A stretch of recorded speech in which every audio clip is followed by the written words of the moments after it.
કેમ છે વિદ્યાર્થી મિત્રો? સારું. ફરી એકવાર સંત સરી બદનદાસ બાપા હાઈસ્કૂલ સરતાનપર તરફથી ધોરણ 12 ના વિદ્યાર્થીઓનું હાર્દિક સ્વાગત છે.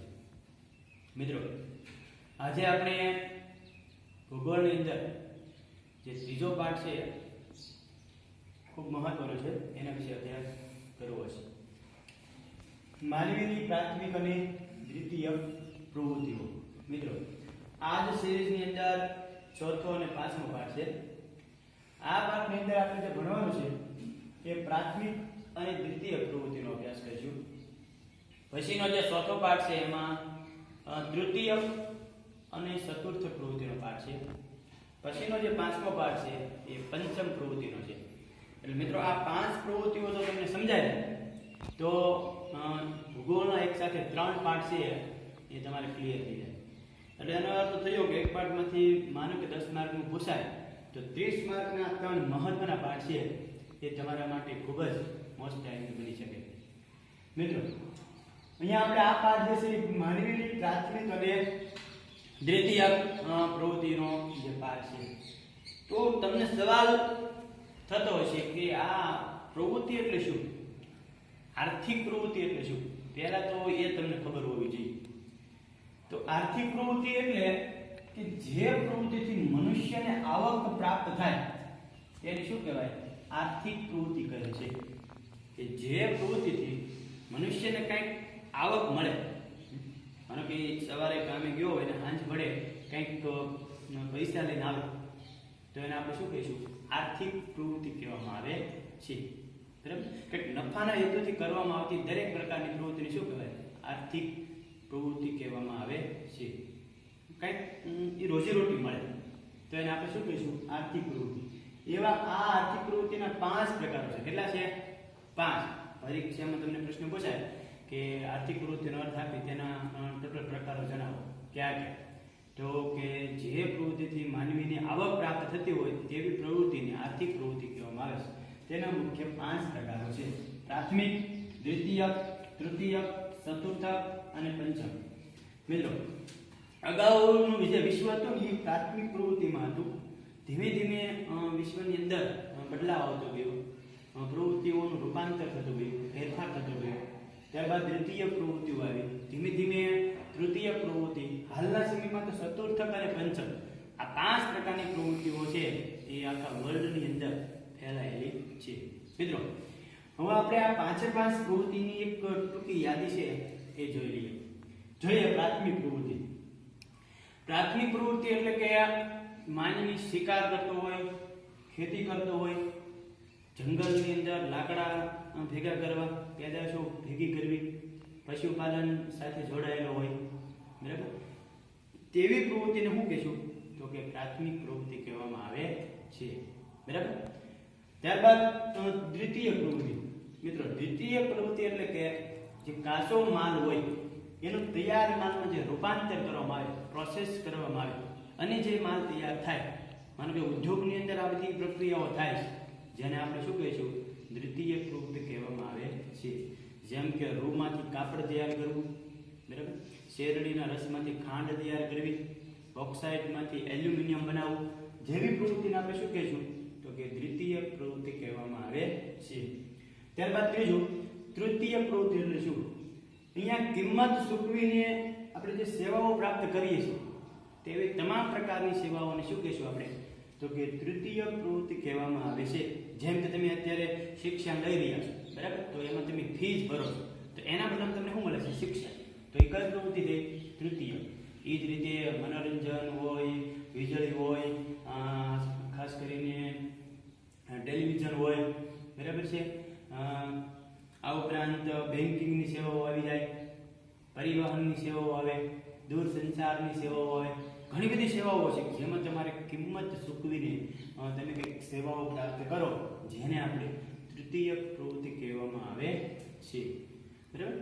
ત્યાર પછી ચોથી પ્રવૃત્તિ કે જેમાં વિશેષ પ્રકારનું કૌશલ્ય હોય. બરાબર, તમારી પાસે કોઈ સ્કિલ છે, આવડત છે, બરાબર, હુનર છે, તમારી પાસે કંઈક એ રીતનું ડાપણ છે, તો એવું કૌશલ્ય હોય અને તમે સંશોધન કરતા હોય નવું નવું, ખાસ કરીને કોઈ ઉચ્ચ અંતરસ્ત્રીય રાજકીય અને વહીવટી જે સેવાઓ છે, અમુક અમુક વ્યક્તિઓ પાસે કંઈક અલગ પ્રકારનું માઇન્ડ હોય, તો એવી બધી પ્રવૃત્તિને આપણે શું કહીશું? ચતુર્થક પ્રવૃત્તિ કહેવામાં આવે છે. અહીંયા વિશેષ પ્રકારનું વ્યક્તિ પાસે કંઈક કૌશલ્ય હોય, કોઈકની પાસે ગાયનનું કૌશલ્ય હોય, તબલા વાદકનું કૌશલ્ય હોય, બરાબર. અમુક અમુક વ્યક્તિઓ પાસે પેઇન્ટરનું કૌશલ્ય હોય, અમુક અમુક પાસે સુંદર મજાના ચિત્રો બનાવવાનું કૌશલ્ય હોય. એવી રીતે જે અમુક અમુક પાસે નવું નવું સંશોધન કરવાનું કૌશલ્ય હોય, બરાબર. નવી નવી પ્રોડક્ટ તૈયાર કરવી, નવી નવી વેરાયટીઓ છે તૈયાર કરવી. અમુક પાસે પોલિટિક્સ જ્ઞાન હોય, તો એ બધી સેવાઓને આપણે શું કહીશું? તો કે ચતુર્થક પ્રવૃત્તિ તરીકે ઓળખવામાં આવે છે. પંચમ મહત્વની છેલ્લી પ્રવૃત્તિ આપણે જોઈએ કે જુદા જુદા ક્ષેત્રોના વિશિષ્ટ કક્ષાના નિષ્ણાતોની સેવાઓ. પછી કોઈ પણ ક્ષેત્ર હોય, જુદા જુદા ક્ષેત્ર, પછી ડોક્ટરી ક્ષેત્ર હોય, ઇજનેરનું ક્ષેત્ર હોય, બરાબર, LLB નું ક્ષેત્ર હોય, વકીલાતનું, બરાબર, કોઈ પોલિટિક્સ ક્ષેત્ર હોય, કોઈ ઉદ્યોગનું ક્ષેત્ર હોય, એમાં વિશિષ્ટ કક્ષાના નિષ્ણાતો જે છે, ક્લાસ 1 ઓફિસરો બધા, બરાબર. ઉપરાંત આમ કુશળ સલાહકારો કે જેમની પાસેથી કંઈક સલાહ લઈને તમે બિઝનેસની અંદર ડેવલપ થઈ શકો, તમે કંઈક આગવા પ્રકારનું કૌશલ્ય પ્રાપ્ત કરી શકો, તેવી પ્રવૃત્તિને આપણે શું કહીશું? તો કે પંચમ પ્રવૃત્તિ કહેવામાં આવે છે. મિત્રો, અત્યારે અમેરિકા, જાપાન, જર્મની જેવા દેશો આ પંચમ પ્રવૃત્તિ તરફ ધીમે ધીમે પ્રોગ્રેસ કરી રહ્યા છે, બરાબર. તો આ રીતે આપણે ટોટલ 5 પ્રકારની પ્રવૃત્તિઓ જોઈ, બરાબર છે મિત્રો. હવે આપણે જોઈએ કે પ્રાથમિક પ્રવૃત્તિઓમાં શિકાર અને સંગ્રાહક પ્રવૃત્તિ વિશે નોંધ લખો. પરીક્ષામાં સ્પેશિયલ અલગથી 5 માર્કનો પ્રશ્ન પૂછાય, બરાબર. મોસ્ટ લાઇકલી ક્વેશ્ચન, વારંવાર બોર્ડમાં પૂછાયેલો પ્રશ્ન, બરાબર. મેં પણ જોયું છે અગાઉના બધા પેપરો કે પૂછે કે શિકાર અને સંગ્રાહક પ્રવૃત્તિ વિશે નોંધ લખો.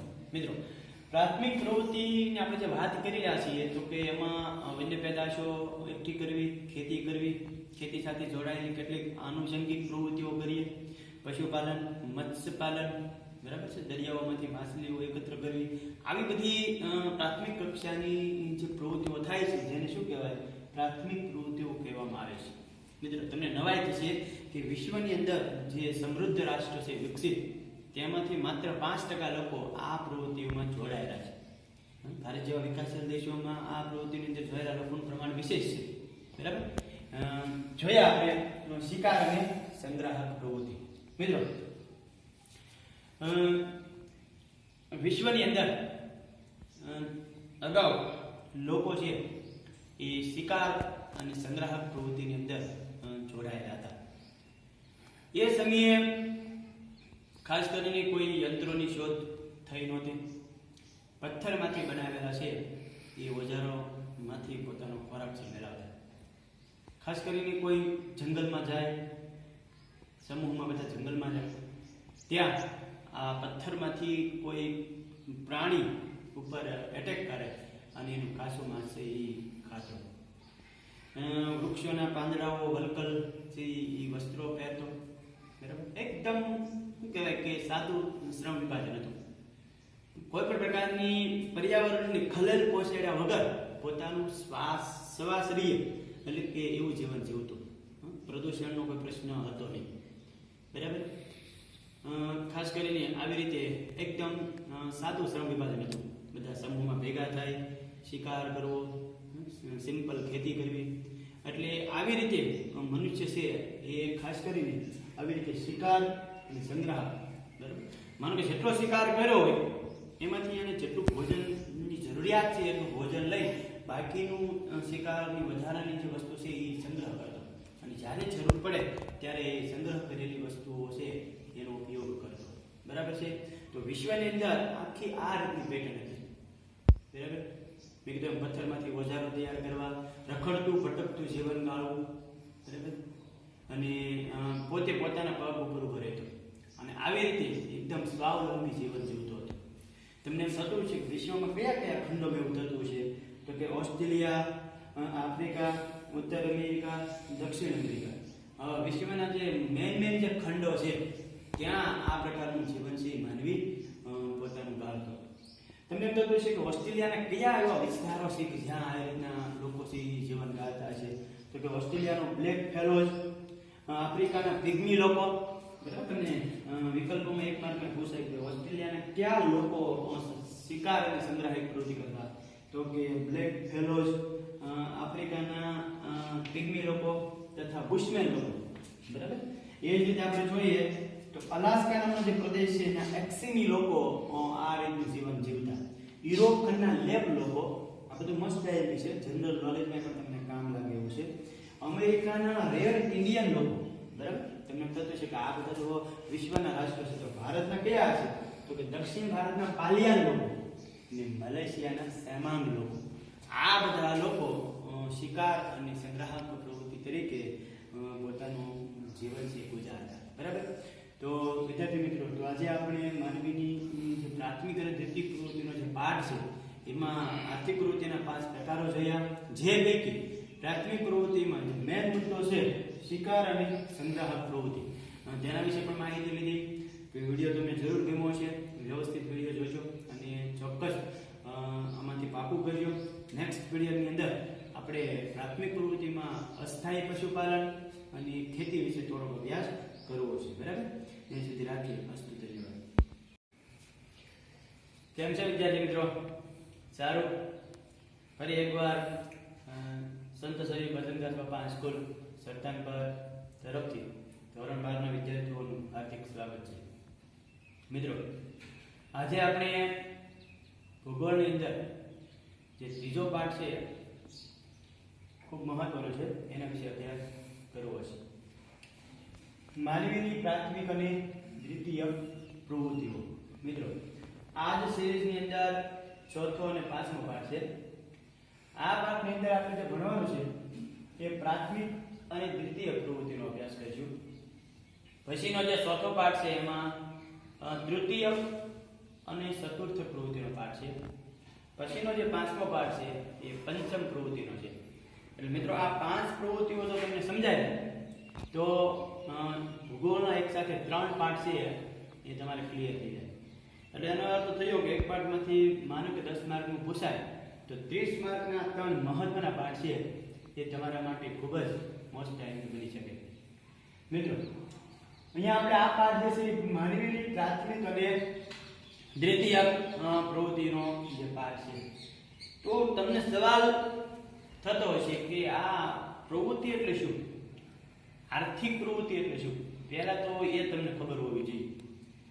તો આર્થિક પ્રવૃત્તિ એટલે કે જે પ્રવૃત્તિથી મનુષ્યને આવક પ્રાપ્ત થાય એને શું કહેવાય? આર્થિક પ્રવૃત્તિ કહે છે. કે જે પ્રવૃત્તિથી મનુષ્યને કંઈક આવક મળે, માનો કે સવારે કામે ગયો હોય ને સાંજ પડે કંઈક પૈસા લઈને આવે, તો એને આપણે શું કહીશું? આર્થિક પ્રવૃત્તિ કહેવામાં આવે છે, બરાબર. કંઈક નફાના હેતુથી કરવામાં આવતી દરેક પ્રકારની પ્રવૃત્તિને શું કહેવાય? આર્થિક પ્રવૃત્તિ કહેવામાં આવે છે.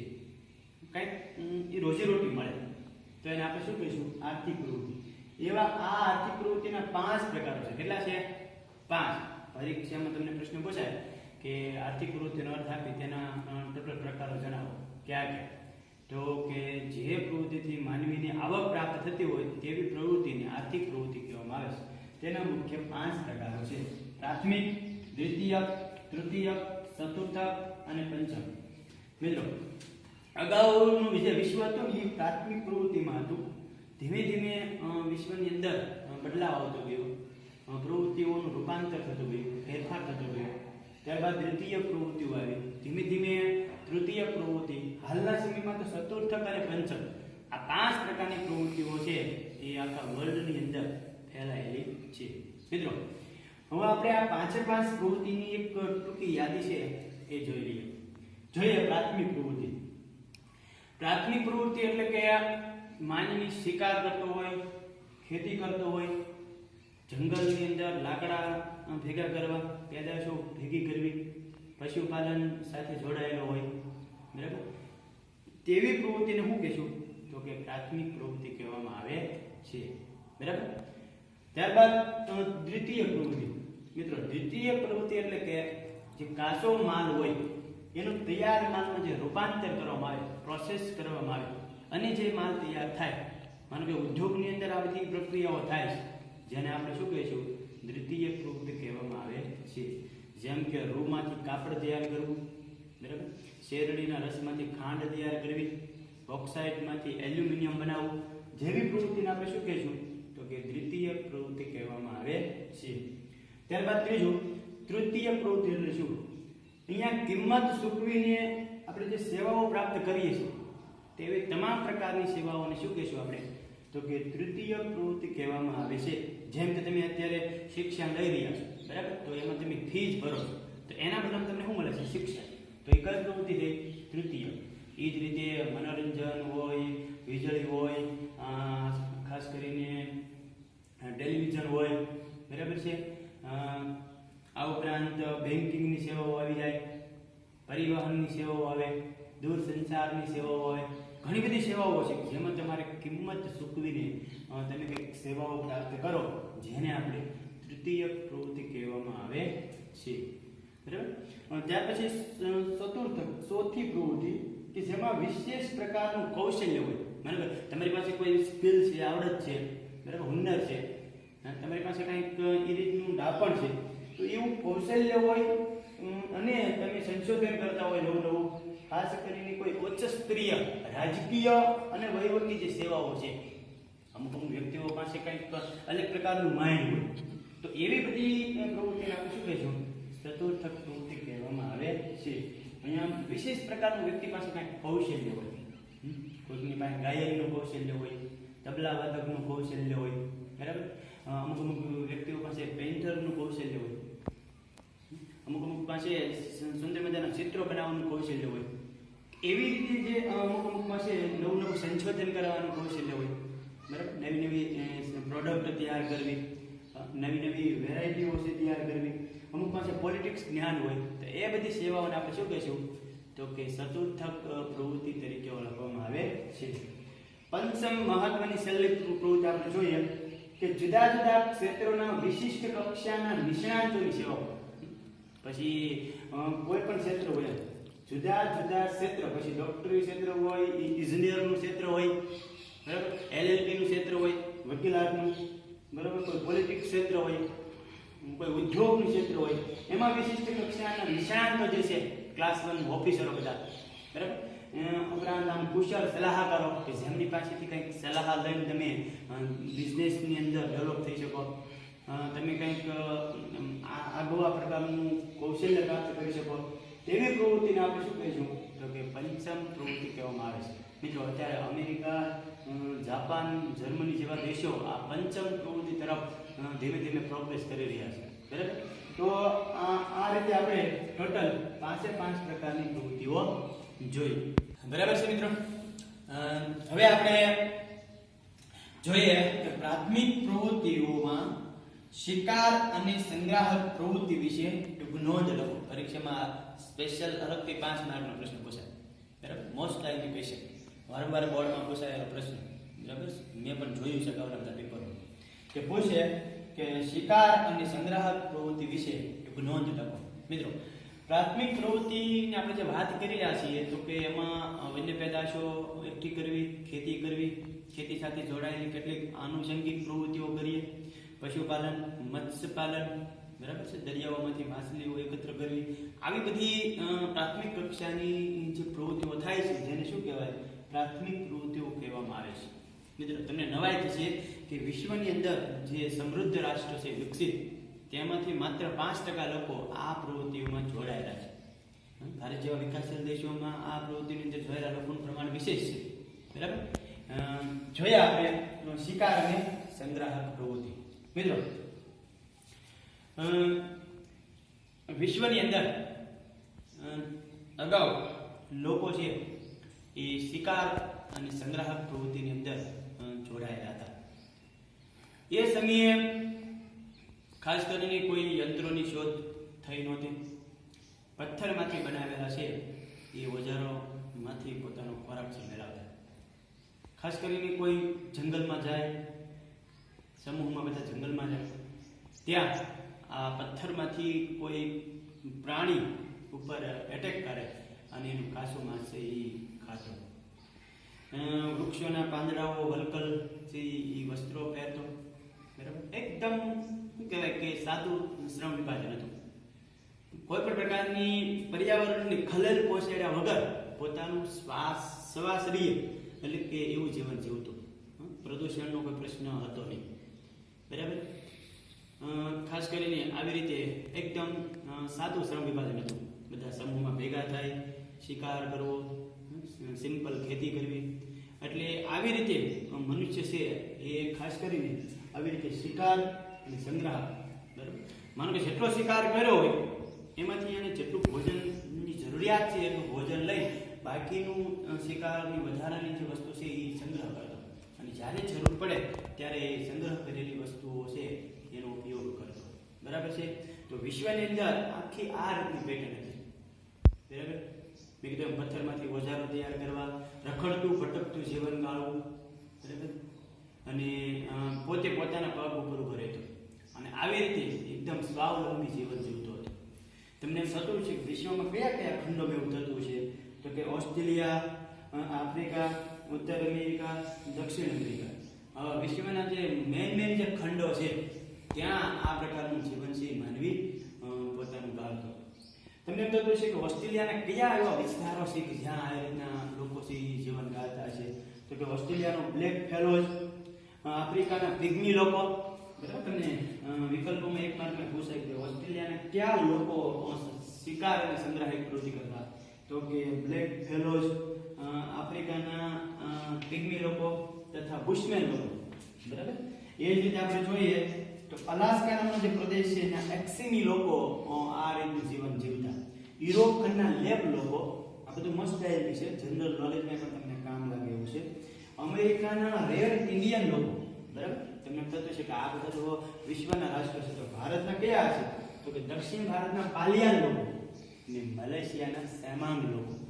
આ બધા લોકો શિકાર અને સંગ્રાહક પ્રવૃત્તિ તરીકે પોતાનું જીવન છે ગુજારતા. બરાબર. તો વિદ્યાર્થી મિત્રો, તો આજે આપણે માનવીની જે પ્રાથમિક અને દ્વિતીય પ્રવૃત્તિનો જે પાઠ છે એમાં આર્થિક પ્રવૃત્તિના 5 પ્રકારો જોયા, જે પૈકી પ્રાથમિક પ્રવૃત્તિમાં જે મેન મુદ્દો છે શિકાર અને સંગ્રાહક પ્રવૃત્તિ, તેના વિશે પણ માહિતી લીધી. તો વિડીયો તમને જરૂર ગમ્યો છે, વ્યવસ્થિત વિડીયો જોજો અને ચોક્કસ આમાંથી પાકું કરજો. નેક્સ્ટ વિડીયોની અંદર આપણે પ્રાથમિક પ્રવૃત્તિમાં અસ્થાયી પશુપાલન અને ખેતી વિશે થોડોક અભ્યાસ કરવો છે. બરાબર. ત્યાં સુધી રાખીએ.